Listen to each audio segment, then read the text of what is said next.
और कहना हाय देखिए, आप देखिए ये बॉडी दिखा रहे हैं, तो इन पर भी एक और गाना लागू करता है।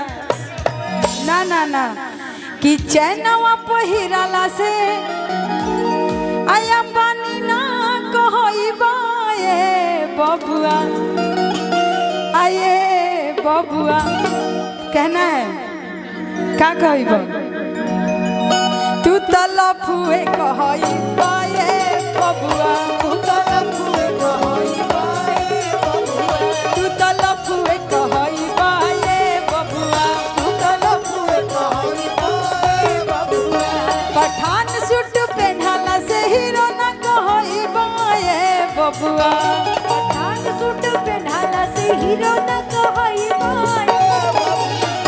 अब इस भैया को थोड़ा सा हाइड करते, भैया आप आ जाइएगा।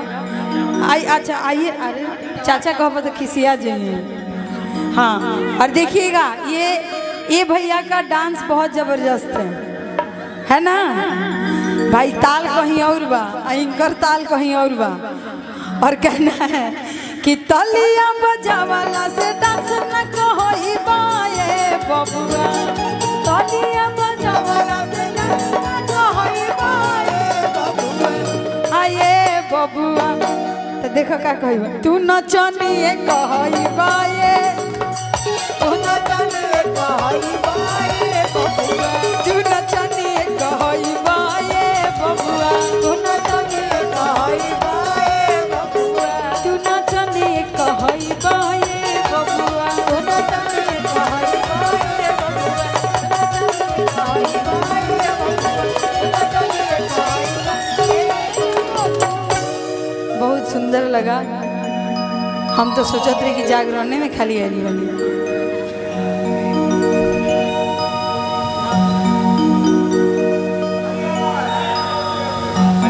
अच्छा, हरी भैया कौन है? आप हैं। आइए, आप जो डिमांड किए थे हम वो गाना गाए हैं, लेकिन हम सिर्फ मुखड़ा ही गाए थे। हाँ आइए, और भाभी ही बोल रही है, अंतरा का भाव है कि छपरा से छागलिया बनारस वाली साड़ी। ये गाने का डिमांड उन्हीं का था भैया का। और कहना है कि छपरा से छागलिया बनारस वाली साड़ी। नई नई शादी हुई है और भाभी बोल रही है भैया से, आज जौनपुर से झुमका ऑर्डर आज करवा दे। तो देखिए, हर एक बीवी का ख्वाहिश होता है। और कहती हैं कि बाटे दिलवा में सरधाया पार राजा जी। भैया, हरी भैया, भाभी आपसे डिमांड कर रही हैं कि बाटे, लेकिन भौजाई सुंदर मिलल बड़ी, बाकी ना भैया से भी सुंदर है। और कहना है कि बाटे दिलवा में सरधाया पार राजा जी, बाली बलिया से चाहिए हमारे राजा जी, बाली बलिया से चाहिए हमारे राजा जी, बाली बलिया से चाहिए।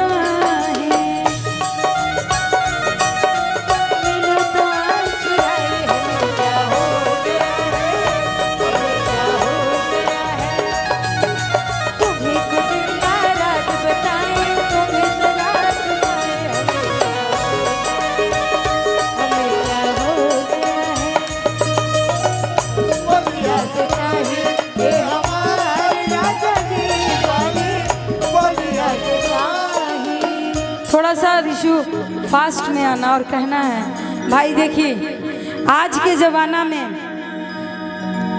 जेकर शादी हो जाता वो समझ कि आदमी बन गई, और जेकर शादी नहीं के भइल रहत वो आदमी ना, वो जानवरों से बदतर बा। और कहे के बा, नया नया शादी भइल बा हरी भैया के और उनका वाइफ के। भाभी, भोजपुरी समझ में आती है आपको? बिल्कुल भी नहीं। हाँ, भाभी को भोजपुरी नहीं आता, लेकिन जो मैं गाना गा रही हूँ वो आता है इनको, तो ये बहुत बड़ी बात है। और कहना है कि एगो मेहरारू तनी सा फास्ट में आवा हई गाना सुन ले वाली रहुआ, मतलब ये गाना सुनी है छाने छाने बदले, नहीं सुनी है? अच्छा दिल्ली वाली है, हम भी तो दिल्ली से ही आज चल के आए हैं, लेकिन कोई बात नहीं। अच्छा ये मामा जी, मामा जी के लिए गाली दी। अब भोजपुरी समझ में आता है ना आपको? महाराज जी भी वीडियो बना रहे हैं, यानी भोजपुरी महाराज जी को भी समझ में आ रहा है, और नहीं भी समझ में आ रहा लेकिन आनंद आ रहा है ना महाराज जी। तो हमारे यहाँ परंपरा है यूपी बिहार में कि जब जब दुल्हा दुल्हन के घर में कोई मेहमान आता है, चाहे दुल्हा अपने ससुराल जाते हैं, तो मंगल गीत गाया जाता है। समधी जी समझ रहे हैं ना आप लोग, तो उनको गाली देते हैं। तो हमारे यहाँ ठेठ भोजपुरी बोलते हैं, तो उसमें गाली गाया जाता है। कहेगा बउआ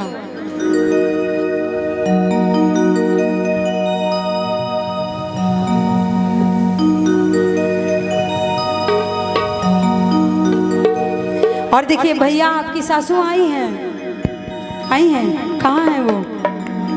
अच्छा वो बाहर खाना खा रही है। माता जी आपकी, आंटी जी थोड़ा सा सामने आइएगा। हाँ अंकल तो वहाँ बैठे हैं, वो दिख रहा। और कहना है छब्बीमल जी उधर है। चलिए और कहना है कि सूट बूट पहनला से अहिरो ना कहई बाए गगन जी। क्या कहना है भैया? आप वीडियो नहीं बनाइए, आप थोड़ा इधर आइएगा। आइए, ये गाना आप पर भी लागू करता है। और आइए और कहना है इनके लिए, कैमरामैन फोकस करिए, और इनके लिए कि जुल्फी बढ़ावला से लइका ना कहई बाए बबुआ, ओए बबुआ। तो ना कहना है का कहई बा? शादी हो गई है आपकी? हाँ भैया की शादी हो गई? अभी नहीं हुई है। अच्छा ये दुल्हन अभी होने वाली है, हो गई है। तो कहना है इनको ही, अब मैं हर मऊ के कहई पाए बबुआ कि सूट बूट पहनला से हीरो न कहई पाए बबुआ, सूट बूट पहनला से हीरो न कहई पाए।